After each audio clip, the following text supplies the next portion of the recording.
Brenda Beckwith with the Kootenay Native Plant Society. I'd like to share with you how Kootenay Lake residents are addressing the local pollinator decline through the creation of wildflower meadows. The Wildflowers for Pollinators project is working with meadow makers living in Johnson's Landing, Meadow Creek, Shutty Bench and Caslow, Balfour, and Crawford Bay.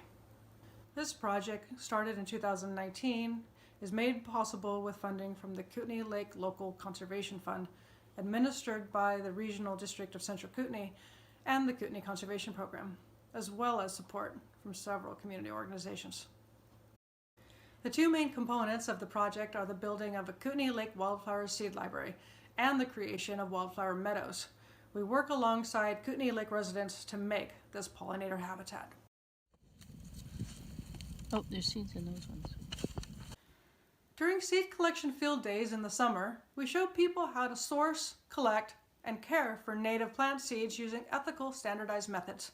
Partners learn how to identify plants at various stages of their development and where to find, in their communities, suitable places to gather seeds.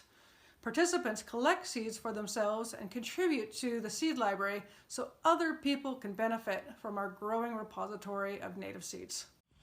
This is mountain hollyhock, and I really like it. You can see how big it is, and it has beautiful little pink flowers in the summer. And I'm going to collect some seeds, and then I'm going to put it in my yard. And then I'll have it there, yeah! Late spring or early summer is also a good time to begin solarization of the future meadow space. Our partners solarize lawns, old fields and clearings, and new development sites as well. Clear, thick plastic is stretched taut over the area where it will kill the vegetation underneath throughout the summer and into the fall. With minimal additional clearing, the meadows are ready for seed in late fall. Seeds were selected with a project partner, mixed with sand to allow for more even distribution and coverage, and tossed out with the help of enthusiastic volunteers. These days were fun and inspiring. There is something about seeding a meadow that promotes feelings of fulfillment, connection, and hope. We sowed thousands of seeds in the first year, more than 30 different species.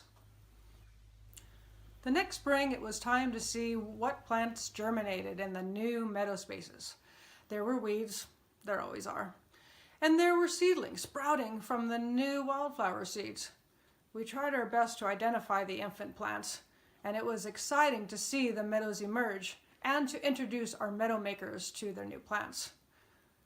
Some of our project partners even started their own home micro-nursery, starting seeds in flats and pots to be later planted out.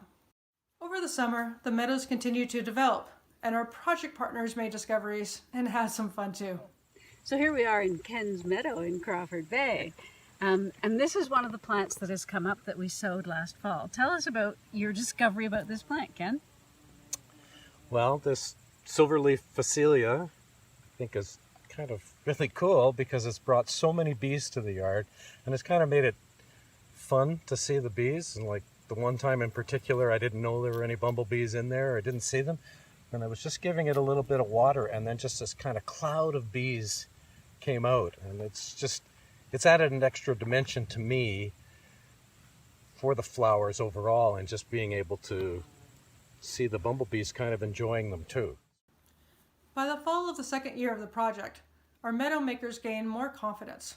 Their meadows continued to flourish and develop.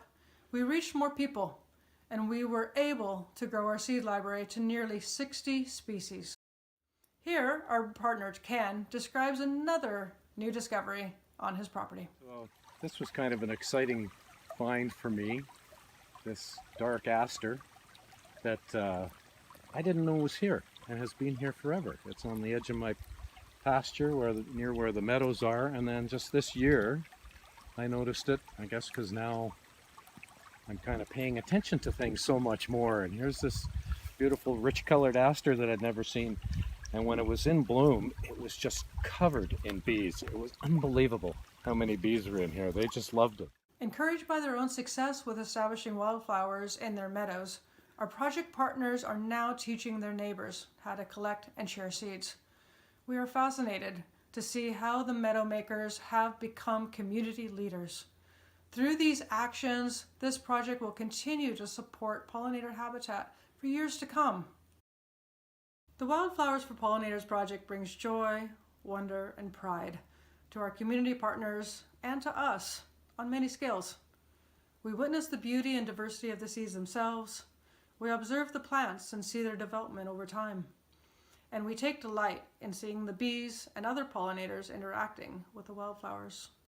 If you live in the Kootenay Lake area and want to be a community partner in the Wildflowers for Pollinators project, including acquiring native plant seeds from the Kootenay Lake Seed Library, please contact the Kootenay Native Plant Society.